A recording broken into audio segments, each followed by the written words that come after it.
All right, so let's get to the Matt Kean of it all. Look, I say, don't let the door hit you, blah, blah, blah, all the rest. I don't care, right? Good luck. But in his announcement today, and I think it was time to be underneath the cover of the budget and all the rest of it, was the actual detail, which was, yep, I'm pulling the pin. Who cares? That's politics. Yep. But I'm going off to work in the very sector that I used to regulate. Yep. So he stopped the second version of the retirement story, which is, where's he going to pop up? Now, again, this is all above board. I'm not suggesting corruption, all the rest of it, for those that are looking to slay a dragon on his behalf. But to me, and maybe it feeds into the pension system, which is if you've got a scenario where your parliamentary career is going to be about 10 years... and you end up being in a ministry that ends up helping a lot of other people grow their businesses or change their business, well, isn't that the retirement plan? And while, again, it is not corrupt, the perception of oddity, I think, builds with all of this. Yeah, I think there's a couple of things. One is, I suppose... you don't want someone who knows a lot about a particular area. Could be an invaluable asset in the non-government sector and indeed in the private sector. They certainly know how to apply for the government. And that's right. So it's a question of whether they're just lining their own pockets so they can get in the door of the the next defence minister or the next whoever it is, or the next energy minister, or whether or not they're actually providing, so what should be, valuable insight. For the record, his expertise is he's an accountant. That's right, but by trade, he's an accountant. Political career, I think it was to his credit. I think that he said, "This is clearly what I'm going to do." He then has to go and seek the approval of the Parliamentary Ethics Committee or some such that will say, "Yay or nay, you can do this."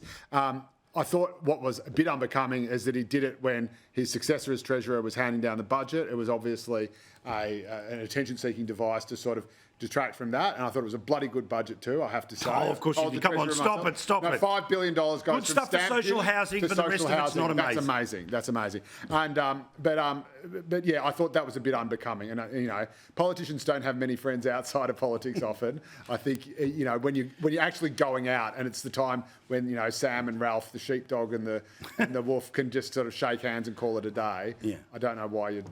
Hollie, is the Liberal Party the better for Matt Kean's service? Joe, honey, there are lots of us with friends outside of politics, and a lot of us were smart enough to keep our friends outside of politics very separate from politics, because, it's always important to have, touch with the real world, but know that your whole world is not going to be this. So I would like to say I have very dear friends outside of politics and always have had.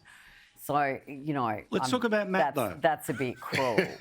Let's talk about Matt. Has he changed the Liberal Party for the better, mate? Yeah, prob's not, in my view. But that's because I have a very different view and perspective from him when it comes to energy and the security of energy and how we need to work going forward.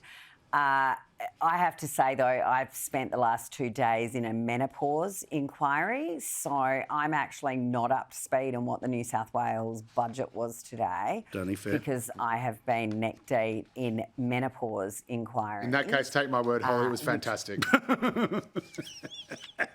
Mate, I will follow up tomorrow when I get a bit of a chance. Trust but verify that information.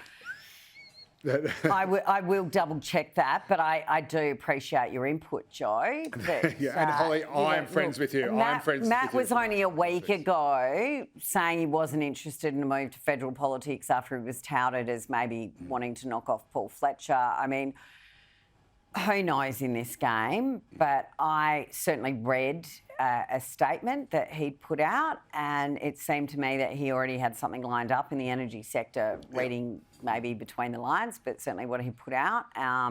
I don't know how state parliament works, but I do think there's a period of time that you have to wait from when you were a minister in a particular area before you can go and work in that area, and maybe he's done that time. I don't know. Well, perhaps he wants to take a term off to come back as a teal. Who knows? But we'll all wait and see, because I've got a feeling we'll hear from him for a long time, and no doubt he'll morph into one of the many former politicians that we've been critical of, who will all unite in their one true hatred, which is us.